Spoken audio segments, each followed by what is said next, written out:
I never knew my upstairs neighbor until I heard him calling someone's name every night, someone who wasn't in the building. A week later, I found a note under my door, "He's calling for you now." And after one night, I answered. I'm Ray Donovan. 35 years old, a software engineer with no interest in the paranormal, horror forums, or finding mystery in everyday things. Just a regular guy renting a second-floor apartment in an old brick building in Brooklyn. Everything was fine until the neighbor to my left moved out and a new one moved in. I barely saw him. Tall, thin, wearing an overcoat even in the heat, always with a low-pulled cap. His name was Colin, according to the landlord. Not rude, but not talkative either. He seemed withdrawn but non-aggressive. Except for one thing, he talked at night. Not loudly, but distinctly. Always at 2:17 a.m. Always the same thing. Tony. Tony, are you there? Please answer. It's me. I woke up to this every time. At first, I thought it was a phone conversation, but he wasn't using a phone. He was just speaking into emptiness, and then silence again. On the fifth night, I couldn't take it anymore. I went up to his door and knocked. He didn't open. Just a voice from behind the door. He's still there. Don't open it.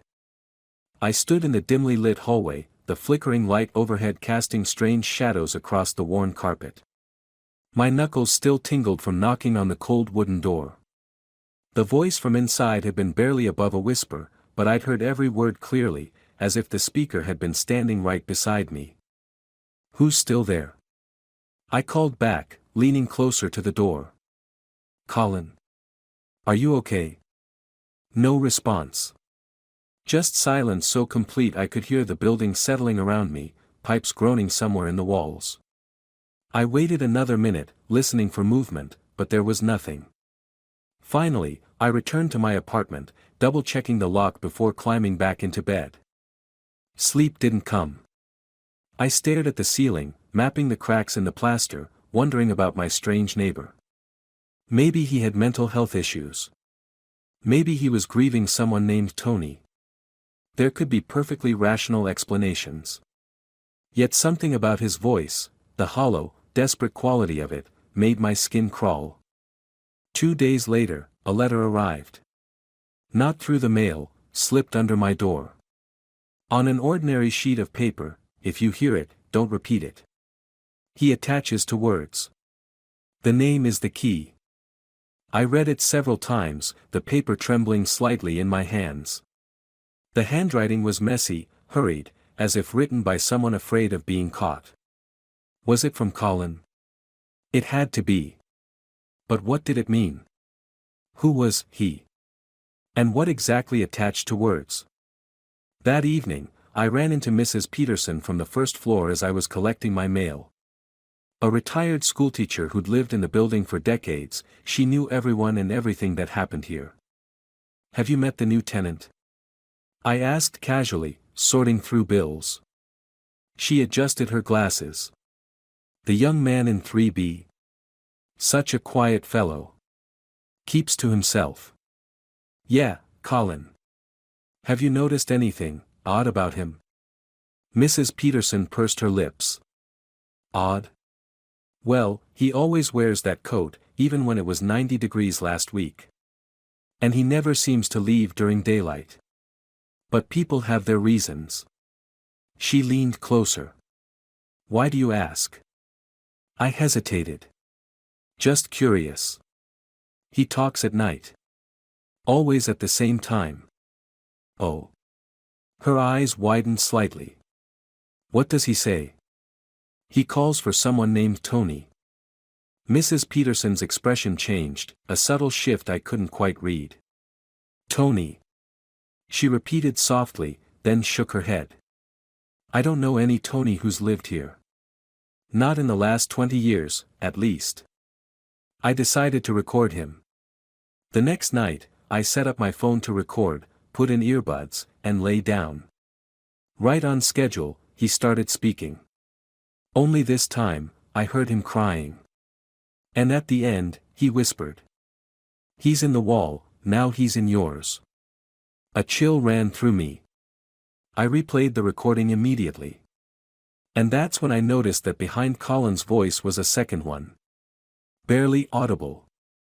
As if from far away. It simply repeated his phrases. With a slight delay. Same tone. Same rhythm. But, without emotion. The next morning, I noticed a crack in the wall next to my bed. It definitely hadn't been there before. I began to doubt myself, my mind racing. I spoke with the landlord, he assured me Colin was fine, paid on time, no complaints. But then he said something strange. You're the second person asking about him. There was another guy before you, disappeared. The landlord, Mr. Grayson, stood in my doorway, keys jangling from a massive ring clipped to his belt loop. He was a short, stocky man with perpetually oil-stained hands from constantly fixing things around the building. What do you mean, disappeared? I asked, trying to keep my voice steady. Mr. Grayson shrugged. Kid named Marcus who lived in your apartment before you. Asked me about the guy upstairs a couple times. Then one day, poof, gone. Left all his stuff. Rent paid through the month, but never came back. He scratched his stubbled chin. Police came, did their thing, but nothing ever came of it. They figured he just up and left. Young people do that sometimes. Did they check with his family? Friends? Far as I know. Look, it's probably nothing to do with your neighbor. Marcus was kind of a weird kid anyway. Always talking about strange noises, voices. He gave me an appraising look. You're not hearing things too, are you? I forced a laugh. No. Just curious about Colin. After Grayson left, I sat on my couch, turning this new information over in my mind. Marcus had lived in my apartment. Had heard the same things I was hearing. And then vanished. I found a foreign key in my mailbox. No signature. Metallic, cold. And another note. Not your door, not your voice. But you've already answered. The key felt unnaturally heavy in my palm, its teeth sharp and unfamiliar. I examined it under the light, an old-fashioned design, not like the modern keys to the building's apartments. It was tarnished, with a small symbol etched near the head that I couldn't quite make out. That night, I couldn't sleep. Each creak of the building made me jump. Every shadow seemed to shift when I wasn't looking directly at it. The crack in my wall appeared to have grown slightly, stretching toward the ceiling like a reaching finger. At 2:16 a.m., I found myself standing outside Colin's door, heart pounding. I wasn't sure what I was going to say or do. I just knew I needed answers. But the door was already ajar. I pushed it open, inside was dark. No furniture. No belongings. Just a mattress on the floor and something written in chalk on the wall above it. He copies. First the voice. Then thoughts. Then, everything. My hands shook as I took photos with my phone. The room smelled of damp and something else, something acrid, like burnt plastic. The floor was bare except for a thin layer of dust, undisturbed save for a single set of footprints leading from the door to the mattress and back. No sign of Colin or his possessions. I called the police. When they arrived, the inside of the apartment had changed. There was furniture. Neatly arranged. Clean. No writings. No traces. And on the wall where the inscription had been, a photograph of a man. Not Colin. Someone else. With captions, Tony. Missing, 2021. Officer Ramirez took notes while her partner walked through the apartment. So you're saying the apartment was empty when you entered? She asked, skepticism evident in her voice. Completely empty except for a mattress, I insisted. And writing on the wall. Look, I showed her the photos on my phone. She frowned, looking at the screen, then at the wall where the photograph now hung. "Sir, these photos just show a blank wall." I stared at my phone in disbelief. The images I'd taken clearly showed an empty room in my mind, but on the screen was nothing but shadows and blur, as if something had interfered with the camera. "That's impossible," I muttered. "I saw it. The writing was right there." Officer Ramirez exchanged a look with her partner. "Mr. Donovan, is it possible you've been working too hard? Not getting enough sleep?" "I know what I saw," I said firmly, though doubt was beginning to creep in. Had I imagined it all? The second officer emerged from the bedroom. "Everything looks normal in here. Bed made, clothes in the closet. Nothing out of the ordinary." "What about Colin?" I asked. "The tenant?" "According to the building manager, Mr. Lambert is at work. He's a night security guard at the hospital. Been there 3 years. Lambert? Not Colin." I felt the floor tilt beneath me. "That's not right. His name is Colin. The landlord told me." "Sir," Officer Ramirez cut in gently, "maybe you should get some rest. Here's my card if you notice anything else unusual." After they left, I sat on my couch, trying to make sense of what was happening. Either I was losing my mind, or something inexplicable was occurring.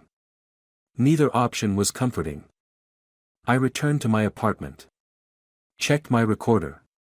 The last recording wouldn't play. Only one file remained, and it contained my voice. Me, whispering, "Tony, answer, it's me." But I never said that. I frantically plugged my phone into my laptop, trying every recovery program I knew. Nothing worked. The original recordings were gone, replaced with that single file of my voice saying words I'd never spoken. The timestamp showed it had been recorded at 2:17 a.m., 3 days ago, while I was asleep. My hands trembled as I deleted the file, though some part of me knew it wouldn't matter. Whatever was happening had already begun. That night, I packed a bag. I wasn't staying another night in that apartment. I'd find a hotel, figure things out in the morning. As I was zipping up my duffel, my phone buzzed with a text from an unknown number. "Running won't help. I've tried." Since then, every night at 2:17, I hear the voice. Sometimes it comes from the wall. Sometimes from my phone, even in airplane mode. Sometimes from mirrors. I tried leaving, renting different accommodations. But in each new place, at exactly 2:17, I hear someone calling. And increasingly often, in my own voice. I spent a week in a motel on the outskirts of town, researching obsessively. I found nothing about Colin, or Lambert, or whatever his name was. But I did find something about Tony, Anthony Mercer, 27, reported missing in July 2021. Last seen entering his apartment building in Brooklyn. My building. His photo matched the one that had appeared on the wall. I tried contacting Tony's family, but they refused to speak with me. The detective assigned to his case, a weary-looking man named Barnes, agreed to meet for coffee. "We never found anything conclusive," he told me, stirring sugar into his cup. "No signs of foul play. His apartment was clean, everything in order. Like he just walked out and never came back." "Did he ever mention hearing voices? Someone calling a name at night?" Detective Barnes studied me carefully. "How would you know about that? It wasn't in any public reports." My heart skipped. "He did mention it. His sister said he'd been complaining about a neighbor who kept calling someone's name at night. Thought maybe it was someone with dementia." He leaned forward. "But here's the weird part, there was no one living next door to him. The apartment had been vacant for months." I felt cold despite the coffee shop's warmth. "What about a journal? Notes? Did he leave anything behind?" "Just one thing." Barnes pulled out his phone, scrolled through some photos. "This was on his desk. Mean anything to you?" He showed me a picture of a handwritten note, first he takes your voice. Then your face. Then your place. Today, I recorded a video. In it, I'm sitting silently. But in the background, in the reflection of the glass, someone is standing. In an overcoat. In a cap. And he whispers. You're next. I've watched the video 100 times. Each viewing, the figure seems closer, though the recording never changes. Sometimes, when I'm not looking directly at the screen, I swear I see it move. Last night, I woke to find myself standing in front of the bathroom mirror, mouth moving, forming words I couldn't hear. My reflection smiled at me, though I wasn't smiling. This morning, Mrs. Peterson stopped me in the hall. I'm so glad they rented the apartment, she said cheerfully. Which apartment? I asked, though I already knew the answer. Why, the one upstairs that's been empty for months. Nice young man moved in yesterday. Tall fellow, keeps to himself. Said his name is Ray. I've left this account on my laptop. If you're reading it, then you've probably moved into my apartment. You'll hear it soon, the voice at 2:17 a.m. When you do, remember, don't answer. Don't repeat the name. And whatever you do, don't record it. Because what if that voice in the silence isn't a cry for help, but an invitation to take someone else's place?